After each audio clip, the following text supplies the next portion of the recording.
Hello বন্ধুরা, আজকে আমরা দেখব কিভাবে ইট তৈরি করা হয়। ইটের ভাটাতে কাঁচা ইট কিভাবে তৈরি করা হয়। তো আমরা সম্পূর্ণ ভিডিও দেখব। প্রিয় বন্ধুরা, সকলে কেমন আছো? আশা করি ভালো আছো। তো আজকে আবার একটি নতুন ব্লগ নিয়ে চলে আসলাম তোমাদের মাঝে। সো আজকে দেখাবো ইটের ভাটা থেকে কিভাবে ইট তৈরি করা হয়, কাঁচা ইট থেকে শুরু করে বিস্তারিত দেখাবো। তো সকলে ভিডিওটির সাথে থাকবে এবং ফুল ভিডিওটি কন্টিনিউ করবে। তো কথা না বেরিয়ে চলে যাচ্ছি, আমার বাড়ির কাছে একটি ইটের ভাটা আছে, সেই ইটের ভাটাতে চলে যাচ্ছি। তো তোমরা সম্পূর্ণ ভিডিও কন্টিনিউ করবে এবং ভালো লাগলে লাইক করে সাথে থাকবে, সংযুক্ত থাকবে ফলো দিয়ে। তো এই যে আমি রওনা দিয়ে দিয়েছি পাকা রাস্তার উপর দিয়ে যাওয়ার পরে যে ক্ষেতের উপর দিয়ে যেতে হবে। এখানে আবার একটি ড্রেন পার হচ্ছি। ড্রেন পার হওয়ার পরে দেখো এখানে এবার জ্বালা বিছা মানে ধান গাড়বে, সেই জন্য জ্বালা ফেলাইছে। তো আমি এই বাতর দিয়ে চলে যেতেছি। ওই যে দেখা যাইতেছে ইটের ভাটা। তো এখানে অনেকগুলো লোক কাজ করতেছে, ইট তৈরি করতেছে। তো সম্পূর্ণ ভিডিওতে দেখাবো বিস্তারিত। তো ভালো লাগলে অবশ্যই এখন এই ভিডিওতে লাইক করে নাও। এই যে আমি এখন ক্ষেতের উপর দিয়ে চলে যেতেছি, খেলা ক্ষেতের উপর দিয়ে যাওয়ার পরে এই যে সামনে এদিক দিয়ে যাইতে হবে, বাম পাশ দিয়ে রাস্তা। সো এই দিক দিয়ে দাও অসংখ্য বালু ফালাই রাখছে, কারণ এদিক দিয়ে ইট তৈরি করবো। কাঁচা ইট তৈরি করতে গেলে কিন্তু বালু দিয়ে নিতে হয় নিচে। বালু দিয়ে না নিলে দেখা যায় যে ইটগুলো উল্টানো যায় না।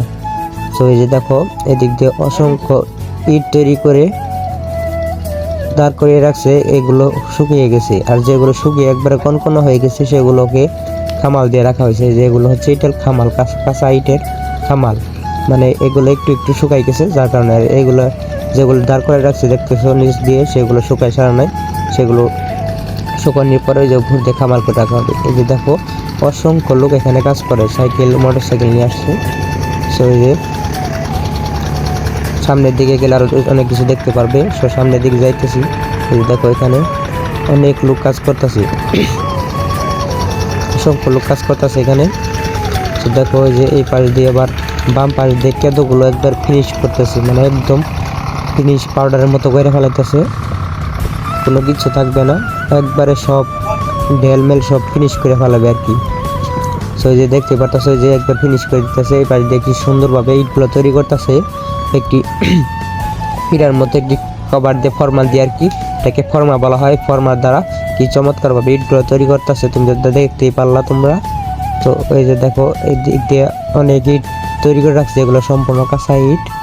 সো এই সামনের দিকে যাইতেছি। ইটের চিকনি বলা হয়, যেটা থুম্বা ওটা চিকনি বলা হয়, সে চিকনির ওই দিকে যাইতেছি। আর এটার সামনে যে দেখাইতেছি কি কি আছে ভিতরে।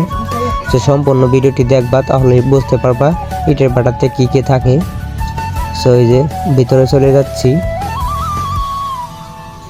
এই যে এটা হচ্ছে ভিতরে খামালের ভিতরে চলে যাওয়ার পর দেখাইতে পারবো তোমাদেরকে। এই যে আমি এখন ভিতরে বসে বসে এই পাশ দিয়ে এটা পুরাটাই এই কাঁচা ইটগুলো দিয়ে এখান দিয়ে সাজায় রাখা হবে। এই যে এইটুকু জায়গা সম্পূর্ণ, এই যে ওই যে নীল পলিথিনটা ওইখান থেকে শুরু করে ওই লাস্ট পর্যন্ত যে দেখাইলাম, ওই যে সামান্য এদিক সম্পূর্ণ ওই কাঁচা ইটগুলো দিয়ে এদিক দিয়ে মানে লেবেল করবে, যে ওয়ালটা লেবেল করবে। লেবেল করার পরে ওই পিছনের রাউন্ড আছে আরেকটা, এই যে ওই মাথার থেকে নিয়ে দেখো যে এই পাশে ওই মাথার থেকে এই পান্তা পর্যন্ত ইট বিছানো হবে। তারপরে ওই কাঁচা ইটগুলো এক মাথার থেকে আগুন ধরে দিবে, মানে বলের মতো রাউন্ড, মাঝখান দিয়ে যে চিকনি, মানে চার পাশ দিয়ে এক পাশ দিয়ে আগুন ধরে দিবে।